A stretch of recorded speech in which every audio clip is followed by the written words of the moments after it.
बिस्मिल्लाहिर्रहमानिर्रहीम। दोस्तों अस्सलाम वालेकुम। मैं उम्मीद करता हूँ आप सब खैरियत से होंगे। आज हम डिस्कस करेंगे यूके ट्रैवल बैन के बारे में। डिफरेंस आ रहा है, डिफरेंस स्पेकुलेशंस हैं कि जी क्या हो रहा है, क्या पाकिस्तान को परमानेंटली बैन कर गया है या क्या जिन लोगों के पास वीज़ा था वो जा सकते हैं नहीं जा सकते। इसकी डिटेल आपको मैं होम ऑफिस से लेकर दूंगा, जिससे आपको कंफर्म होगा कि कौन लोग जा सकते हैं और कौन लोग नहीं जा सकते।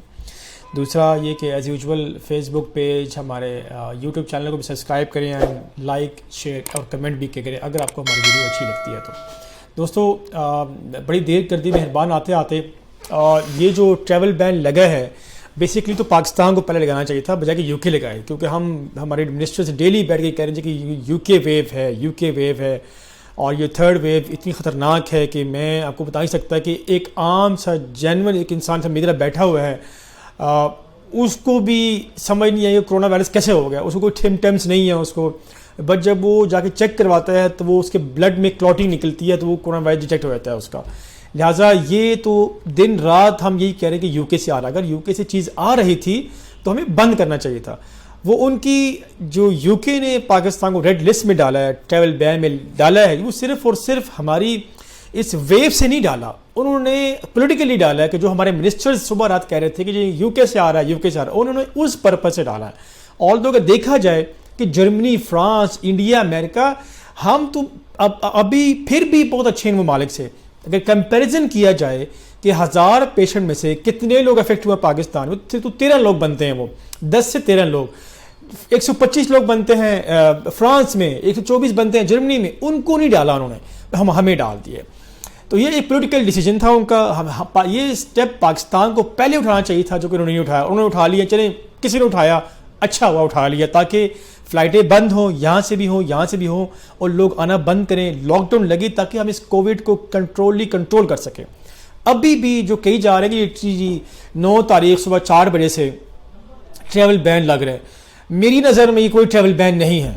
उसकी वजह यह है, ट्रैवल बैन उसको कहता है कि आप परमानेंटली कट ऑफ कर दें, आप ना कोई आ सकता है ना कोई जा सकता है, इसको ट्रैवल बैन कहते हैं। इसको ट्रैवल बैन नहीं कहते कि जी वीज़ा मौजूद है आपके पास, आप क्वारंटाइन कर लें जाके 10 दिन के लिए।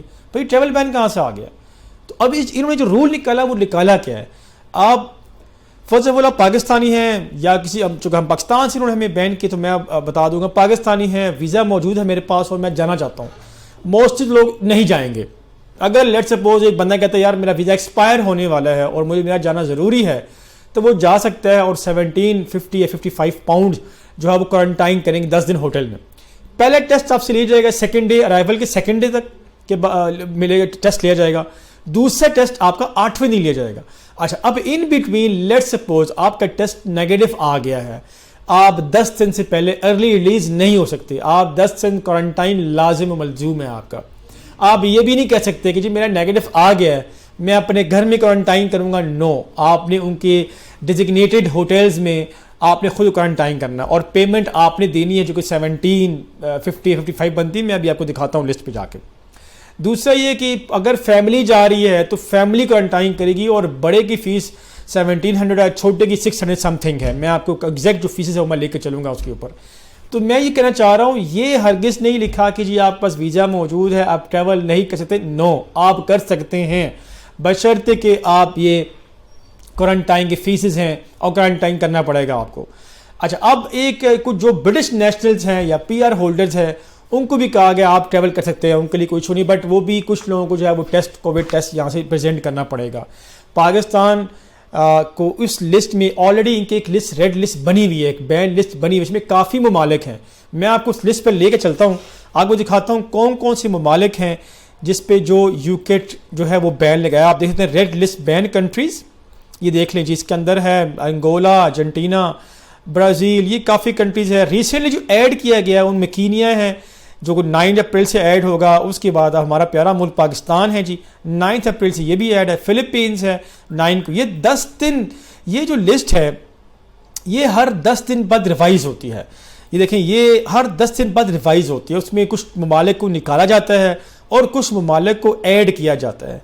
तो यह क्लियरली मेंशन है कि अगर आप सुबह 4 बजे फ्राइडे 9 अप्रैल को पहुंचेंगे तो you must self isolate for 10 days in the place you have staying and take covid test on 2 and 8 दिन, 2 और 8 दिन के बाद आप कोविड टेस्ट करवाएंगे। If you are arriving from UK in this from UK on these places after 4 AM, अगर आप सुबह 4 बजे 9 तारीख से पहले आते हैं तो आप अपने घर में सेल्फ आइसोलेट हो सकते हैं 10 दिन के लिए।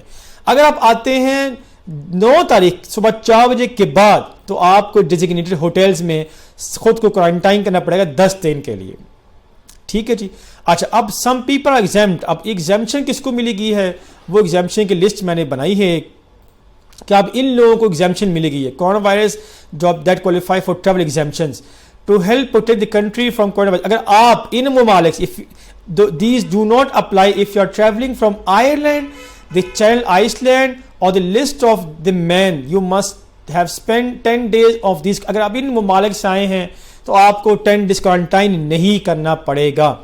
अच्छा जी, मैं आपको एक और बात बता दूं, यहाँ पे अर्ली रिलीज स्कीम नहीं है इसके अंदर। आपने 10 days quarantine, you can not use a test to release. अगर आपका कोविड नेगेटिव आ गया है फिर भी आप खुद को रिलीज नहीं कर पाएंगे। मैं आपको एक और चीज़ यहाँ पे दिखाने लगा था। अच्छा, यहाँ पे आपको देख सकते हैं जी, हाँ डे 1, हाँ डे 2 टेस्ट होगा आपका, डे 2 का टेस्ट होगा आपका कि आप क्वारंटाइन वो पॉजिटिव टेस्ट अगर आता है नेगेटिव, सेकेंड डे फिर आपका टेस्ट होगा 8वें दिन, फिर आपका टेस्ट होगा 8वें दिन। You will need to take a COVID-19 test after arrival और after day 8 unless you receive the positive result from your day 2। ठीक है जी, 8वें दिन के बाद आप जो है वो टेस्ट करा सकते हैं। एंडिंग क्वारंटाइन अर्ली जल्दी आप नहीं कर सकते।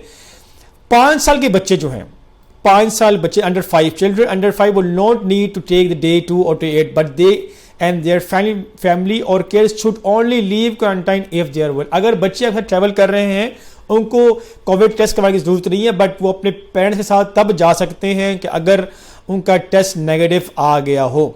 अच्छा, अब इसके अंदर मैं आपको एक चीज़ बता दूं यहाँ पे कि जी आपकी फीसेस क्या है जी। इसकी फीसेस जो हैं मैं आपको बता देता हूँ। यहाँ पे जो क्वारंटाइन फीसेस हैं, क्वारंटाइन फीसेस यहाँ पे लिखी थी 17 समथिंग, मैंने पढ़ी थी कहीं पे कि 17 समथिंग जो है वो आप पे करना है आपने उसका होटल में, तो आपको वो अलाउ करेंगे। हाँ ये है जी, ये how much I need to pay, ये एक बंदे का एडल्ट का 1750 पाउंड है। अगर आप 10 दिन गुजारते हैं 1750 पाउंड 10 दिन का है। एडिशनल रेट फॉर जो बच्चा 12 साल से ऊपर है वो 650 पाउंड पे करेगा। एडिशनल रेट फॉर चाइल्ड जो एज 5 से 12 है वो 322। अच्छा, अब लेट सपोज आपका 10 दिन के बाद भी पॉजिटिव आ रहा है तो आपको फिर एडिशनल 152 पाउंड पे करने पड़ेंगे बड़े को, और जो additional rate for one adult जो है वो छोटा 41 पाउंड और दूसरा है 12 पाउंड। ये आपने पे करने हैं तो आप जाकर। अच्छा, और इन एयरपोर्ट्स पे आपने पहुंचना है, Heathrow airport, Gatwick airport, London, Birmingham, Farnborough airport, ये 4 एयरपोर्ट है जहां आपने पहुंचने हैं और आप कोविड का टेस्ट होना है। तो मेरा मकसद क्या है, मेरा मकसद सिर्फ ये है कि डेफिनेटली जो टूरिस्ट वीज़ा लगे है तो वो तो मैं रिकमेंड करूँगा ना ही ट्रैवल करें, क्योंकि 6 मंथ का वीज़ा मिल रहा है आपको और आप जा सकते हैं। एक इंपॉर्टेंट बात मैं यहाँ करना चाहता हूँ, यूके एम्बेसी ने हमारे रिसेंटली 2 वीज़े लगे हैं फैमिली का, देखो कमिया ज़ीशान का, उनकी वाइफ का। आपने ट्रैवल प्लान लगना लेंथी रखना है। फॉर एग्जाम्पल आज एक 6 अप्रैल है तो मैं ट्रैवल डेट डालूंगा 4 से 5 महीने बाद की। उसमें एम्बेसी क्या कर रही है कि कुछ लोगों को वो लेट सपोज मैंने ट्रैवल करना अगस्त में तो वो हमें मुझे वीज़ा इशू करेगी, डेट डालेगी जुलाई का, और कुछ लोगों को जुलाई से पहले दे रही, तो आपको अच्छा बड़ा टाइम मिल जाता है कि आप ट्रैवल कर सकते हैं।